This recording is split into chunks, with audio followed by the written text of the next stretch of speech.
Hey guys, welcome to the first Magic Academy video. So before I get started with actually teaching you guys stuff, I wanted to set a couple of ground rules and explain a couple of things before getting started. So first off, the first thing you're gonna do is learn about handling and managing cards. It's a very important thing to do before actually getting started with doing magic tricks beforehand, you know, because you don't want to be one of those magicians who have really worn out decks of cards and try to get like people to do cards with a grimy deck of cards. I want to teach you how to be able to handle your deck of cards, because honestly, when I first started, I didn't have anyone to teach me how to do this. So I want to prepare you guys and make sure you guys are getting the right guidance or help. So the first thing we're going to do is we are going to be learning about how to manage a deck of cards. So what's going to happen is I'm going to teach you what kind of cards to buy, what kind of cards to get first, and yeah, so let's get started with that. So as a beginner, you want to start off with a regular deck of cards. You don't want to go for the fancy stuff. You don't want to go for the David Blaine Gatorback cards and impress everyone with these really nice cards and then have them be really ruined by the end of the week. You want to start off with regular basic playing cards. I recommend bicycle cards, tally-hos, or a deck of B cards. Those are great. Those are really fine. They're really just natural looking cards, very simple looking cards. They got red backs, blue backs, they've got borderless ones. So just get a pair of regular standard bicycle cards, standard tally-ho cards, or B cards which are borderless. So just start off with that. That's all you need when you're first starting off. You're not going to need any fancy decks. Those come in later, and I will explain why you can get fancy decks and what the purpose of them are. Maintaining a deck of cards is very important and very essential for any magician. Just ask any magician. They will have a fresh pack of cards that has been basically practiced with, touched with, but still in very good shape. Now, how do they do this? How do they keep it for years and years, just having it in very good shape? Well, I'll teach you how they do this. First off, what you're going to want to do is, when you grab your packs of cards, never, and I mean never, have your hands be very dirty or sweaty. You want to have to wash your hands, dry them very well, and make sure that they are good enough for for holding a pack of cards. Trust me, sticky hands never work well because your cards will clump up. You're going to want to have to fan them out all the time. And also, if they do become sticky or clumpy, all you got to do, spread them out during the night, leave them out, let the air get through each and every single card. The next day, you should be fine. But never, and I say never, touch cards with really sticky or dirty hands. Trust me, it won't work. It won't be good for you. Trust me, it's just not that great. It's not great. The next thing I want to talk about is another thing about maintaining cards. You want to keep your cards in a cool area, not in a very extremely hot, extremely cold. I mean, cold can be good, but don't like stick them in the freezer because trust me, those will ruin your cards overnight. You really want to just maintain them in a good, in a great place. You want to put them in a cabinet, put them right next to your computer, store them somewhere. Don't keep them in your pocket all day because pockets do tend to get a little humid and sticky and then won't be that great. Put it in just put them in your box, put them in a bag or something, keep them stored in a nice area, and you should be fine. Now, there's a huge difference, and I mean huge difference, between a practice deck and a regular performance deck. Now, what do I mean by a practice and performing deck? By a practice deck, I mean a deck that you can literally just have with you at all times to just practice your tricks.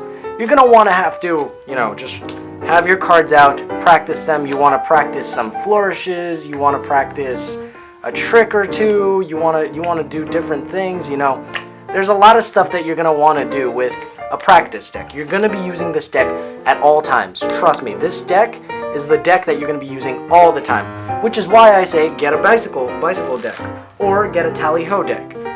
Now, performance deck, that's a different story. A performance deck is a deck that can be very exquisite, very nice, and just one that you're going to want to use to, I don't know, impress people, show them really cool tricks that you've learned.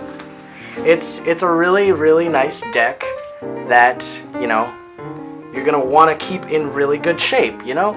Like, that's the whole point of a performance deck. A performance deck is a deck that you're gonna use for a certain performance.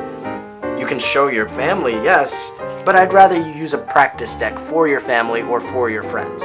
Just use a performance deck on special occasions, certain places where you really want to like impress people, where you really want to show them like, you know, oh hey, check out this really cool pack of cards. Check out the illusions that I can create with this really cool pack of cards. It'll just make it a lot better.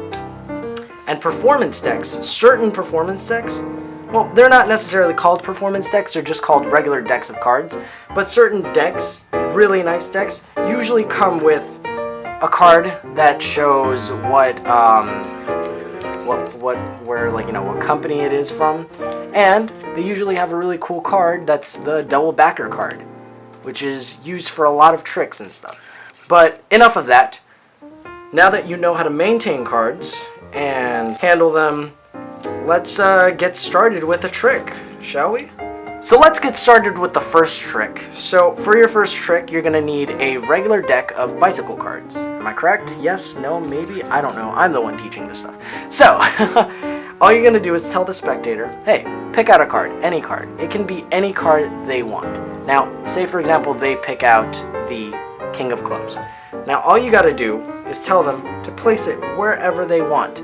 They can place it in the middle, somewhere around middle, yes? Slide in the card, and here's what's gonna happen. 1, 2, 3, your card jumps to the top. It's right there, it's this one. No? Okay, hold up a second, let's try that again. Snap my fingers again, and it's this one. No? Really? Okay, you know what? Let's just place the 2 cards right on top of the deck, and now watch. If I snap my fingers and wave my hand, something interesting should happen. The entire deck should flip over, except for what I believe is one card, that is the King of Clubs. So this trick is an excellent trick. It's a beginner level trick. You don't need to know any sleights. You don't need to know any false cuts, overhand shuffles, nothing. All you need is a regular pack of cards, and you need to have a setup for this. So for this trick, all you need to do is grab 3 cards from the bottom, flip it over, and place it at the bottom of the deck.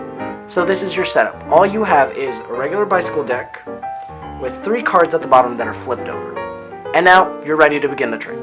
So you start off by saying, I have a regular pack of cards. Standard 52, show them the faces. Do not show them the last 3 cards though.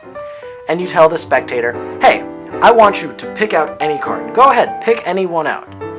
They go ahead and pick one card. Now, as they're looking at their card, you flip over the entire deck, and they will not notice because they will be too busy looking at their card. I promise you that. And then you go ahead and say, well, here's what I want you to do. Instead of me placing the card anywhere, I want you to slide it anywhere. They slide it, say, somewhere about the middle. Yes. Now, you show them their card one more time. This is your card right here. Sliding it. Now, you say some sort of magic word. I usually just like to snap. I just say, and just like that, your card jumps to the top. You show them the top card. No? Really? You gotta act for this. You're just gonna be like, no? Really? Oh, wow. I'm sorry. I'm an amateur. I'm a beginner at this. I'm sorry. Let me try again. Snap your fingers again. Boom. No? Really? I thought that was your card. Alright, well, you know what? Here's what we're going to do. Place the 2 cards right on top, right? Because that 3rd card is only there for cover, because the entire deck is flipped over. So, you just place the 2 cards right on top. You're just like, alright, now watch. Say some magical words. You could snap, wave your hand, whatever you want to do. And now, you spread through the cards, but don't show that 3rd card. Because if not, then they're just going to be like, oh, they're going to be like, wait a second. What's going on? So, you tell them, all of the cards in the entire deck have flipped over except for one card. And I believe that card should be your card right over there. They will flip out. Now, to cover this up, all you got to do is, while they're not looking, flip over that 2nd card, and then hand over the deck for inspection. And that's it. A very simple card trick, but it's very effective.